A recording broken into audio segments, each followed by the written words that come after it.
On this week's episode, we bypass Broome for now and head up to Derby. We visit the infamous Derby Boab prison tree and are nicely surprised by the sculptures on the marsh. We try our hand at fishing off the jetty, and Maggie has a few driving lessons. G'day everyone, welcome to our adventure. We're a family of 4. There's Maggie, our loyal Groodle Rosie, Michael and myself Liz. We're hitting the road to do a lap of Australia, one stop at a time, figuring it out as we go. From the sunburnt outback to the lush coastlines, we're here to share our travels, the highs, the lows, and of course, the moments of pure joy and chaos that come with living on the road as a family. So buckle up, it's going to be a wild ride. Let's go explore Australia together.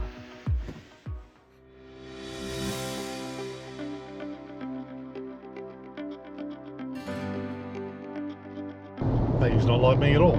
Huh? You don't want to see the fire, do you? I do. Yeah. Pyros, both of them. There you go. There's a great northern highway north of Broome. I saw this on Emergency WA last week ago. There's more. There is more. It's on both sides of the road. I'm actually trying down now. I'm not kidding. I'm actually trying down now.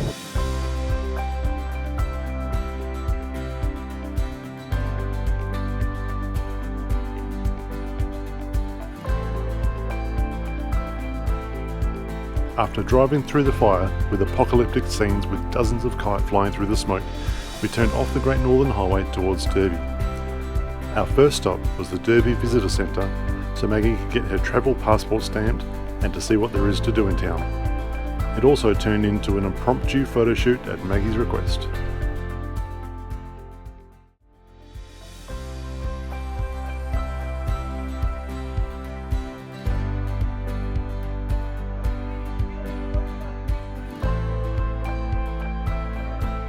We've just been to visit the Mowanjum Aboriginal Art and Culture Centre.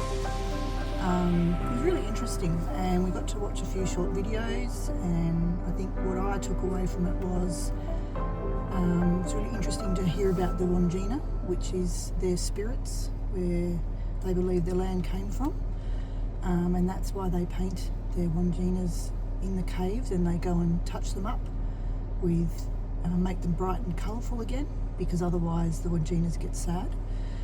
It was really interesting to learn about their dances and what they mean to them. So when they stamp the ground or they click their sticks and they're calling to the spirits to come and protect them and look after the land and keep their animals fat and their brooks nice and full, and it was really cool. Probably the one sad thing though was to find out that Mowanjum, the community, they actually don't want to be here.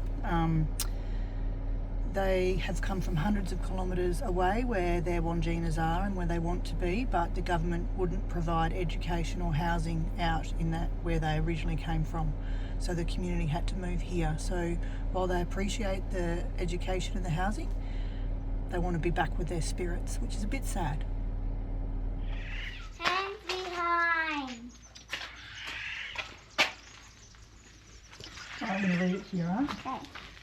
Before Derby was established in 1883, Aboriginal people were kidnapped from the West Kimberley. The kidnappers, known as blackbirders, were settlers who were connected to the pearling industry. They wanted divers and workers for their pearling boats. They rounded people up, put them in chains and marched them to the coast. Some may have held their captives at the Boab prison tree while they waited for a boat. It's a shame. You used to be able to go in here. I mean, it was quite a few years ago, to be fair, when I lived up this way, but it's all fenced off now. Dad. Very small hole.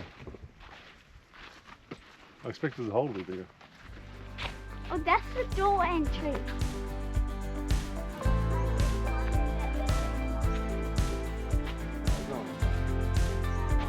Ah. Okay, we found out why the Boab prison tree is now fenced off, and probably has been for quite some time, because it presents a great religious significance to the Aboriginal people, and also they don't want people standing around. Excuse be Mr. Motorbike. They don't want people standing, stomping like the ground around the roots and compacting the earth, which would potentially kill the tree. So I thought it was because of the beehive. there's also a couple of beehives in there and apparently snakes. So another reason why I don't want to go in there. But you know, I do remember it being pretty cool as a kid, being able to go in there and pretend that we were prisoners and stuff. But yeah, totally understand why. You didn't tell me there were snakes there. We also got to see the longest trough in Australia, which used to be supplied by a bore, but now there's a windmill and a pump and a bit more modernised. But it can about 500, up to 500 cattle can drink there at the same time without emptying it. But she means cats. Cattle is cows, that's correct. Learning on the road. That was pretty cool.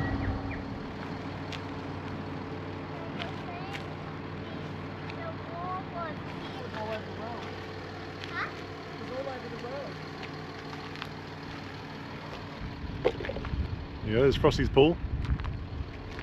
Built in 1944 for the by the army, so they could have a swim, cool down, and bath here.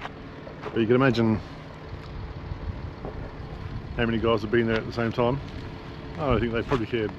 So they had different times of day that they were allowed to swim. The officers were all allocated time together, and then the different ranks had to go separately. The same what time of day? No. No?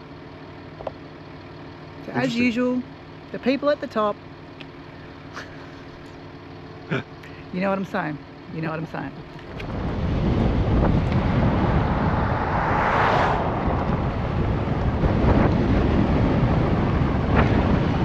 Now we're nowhere near geared up to do the Gibb River Road, but we thought we'd come have a look at the signs and the entry anyway at the start, because we're in Derby, so since we're here we'll come have a look. It's a pretty cool sign. Well, people putting their stickers on there. One day we'll come back and we'll do it, because I've seen there's some pretty good stops along the way. Some good camping, a lot of red dirt. One day, baby.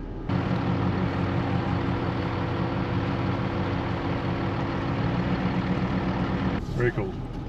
And then all Smarty Pants over here says she's done them all. When you grow up in the Pilbara and the Kimberleys for 4 years, it's what you do. You go camping and you see everything. It's amazing. And it's really cool to come back as an adult and be able to show your family all of the things that you saw growing up.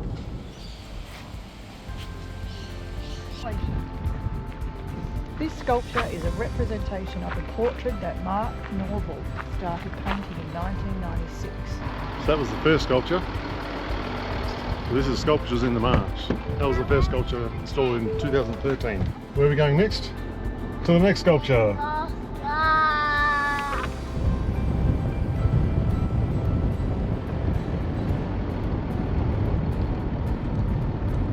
The Outback football sculpture is a tribute to all the indigenous football players. And it was saying in the 80s and 90s, the local teams around here, the indigenous teams, didn't even wear boots, they just played barefoot. You like to go barefoot, don't you? Yeah. What's Mum always saying to you? Put your shoes on. Put your shoes on. I'm like, no.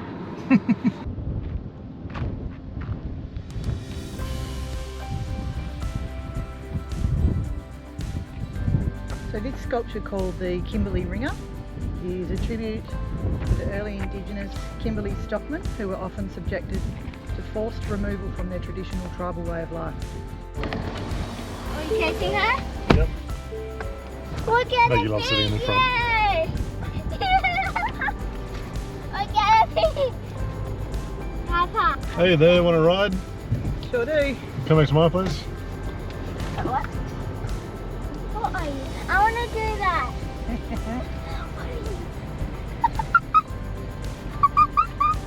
Sculpture in front of you is not just a piece of art, but it's also a reminder of something much more important. What's that?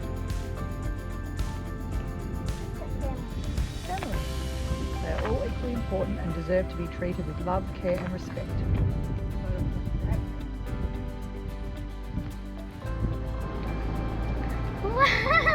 Is it funny? Oh, it feels so realistic. No. in the car. Is that fun? Yeah, totally. We've just been looking for the crocodile sculpture. We can't find it. We can drive it up and down this flat, but we found something even more interesting. Found one of the local drinking spots.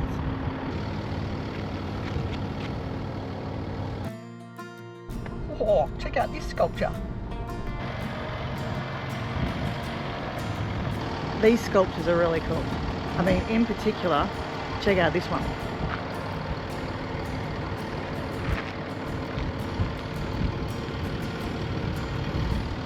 Fascinating. Teaching your child bad habits, winning.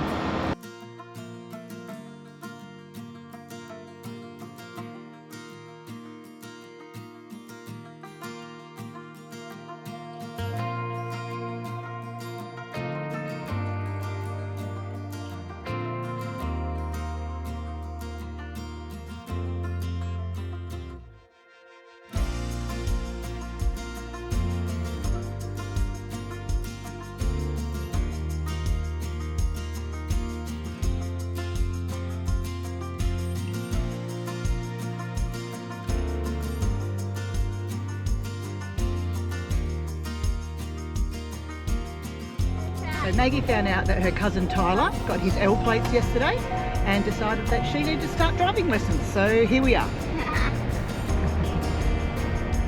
That's going to I technically don't know how. And not in Mario Karts.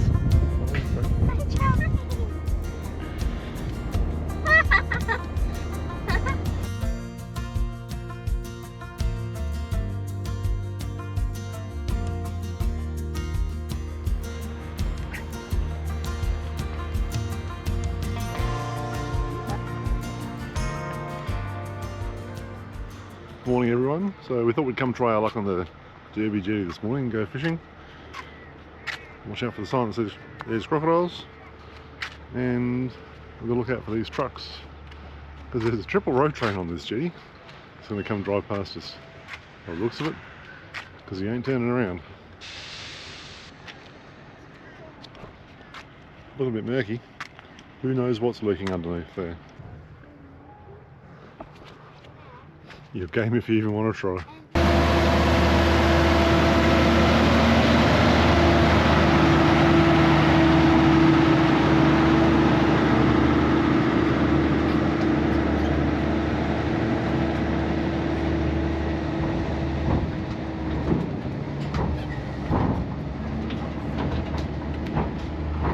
Well, that moves the jetty around a bit.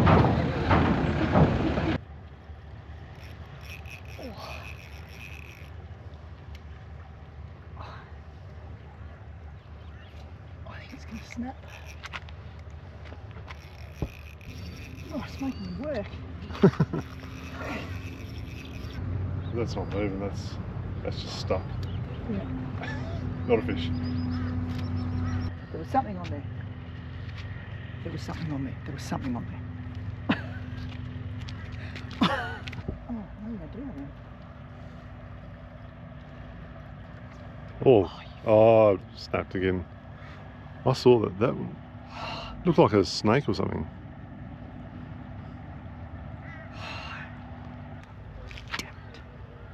Twice.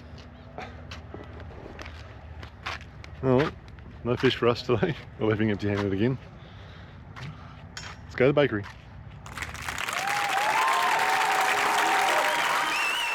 Welcome back to my video. Today we are going fast in the car, like really fast. And I'm in the front seat because I'm going to drive in this lesson as well. So you get to see how fast we go. So let's do this, Dad. Let's go. Let's fasten up. Oh, this is so fast. He is going 80. 90. 100. Woo! Okay, Dad, you know what to do. Woo!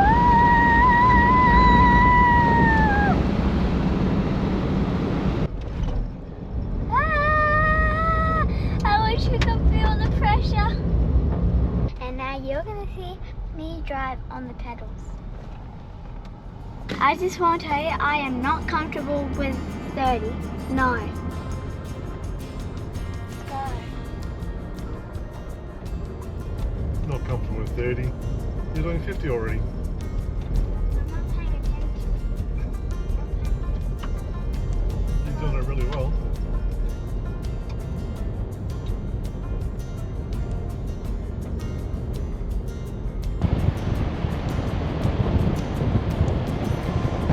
Just a big wide open space out here, so plenty of room for maybe to drive around. No other cars anywhere. Nice hard surface. Ready? Is that water? No, it's a mirage. So it looks like water, but it's not really water. So we don't go on that. Yeah, you can go there. No. Yeah, because the closer you get, Yeah. the further away that water will look like it is. Really? Yep. So you keep driving that way and see if you ever reach water. I bet you'll never see any water. Go for it. Stay. Is Rosie gonna follow us? Yeah. Is she following? You wanna run? You wanna run? Come on! Come on! Yeah. Come on! Rosie! Yeah. How's that? Is that good? How's that? Come on. Rosie! Yeah. Good girl, Rosie. Rosie! Well, that was really fun for Rosie. Rosie's exhausted. We have to tell Mum that we were racing Rosie. Yeah. That was so cute and funny. I really wanted to go to Derby for a few reasons. It was a big part of my childhood in Broome during 1987 and 88, as it was where our inter-school swimming championships were held. Not that I did that well. 1 bronze medal for butterfly versus my sister's hundreds of golds and silvers, and my brother also did way better than me. But moving on. Also, a good friend of mine, Kelly, had recently moved there and we haven't caught up in ages. I remember Derby being quite a sleepy little town with not much to do, but man has that changed. From the sculptures on the marsh to the Mowanjum Aboriginal Art and Cultural Centre, the Mark Norval Art Gallery. I think I learnt more about the Aboriginal culture and heritage here than anywhere in my life, and it was more than interesting. We also learnt we don't have strong enough fishing line, but the best part was Maggie loved it because she got her bush L plates.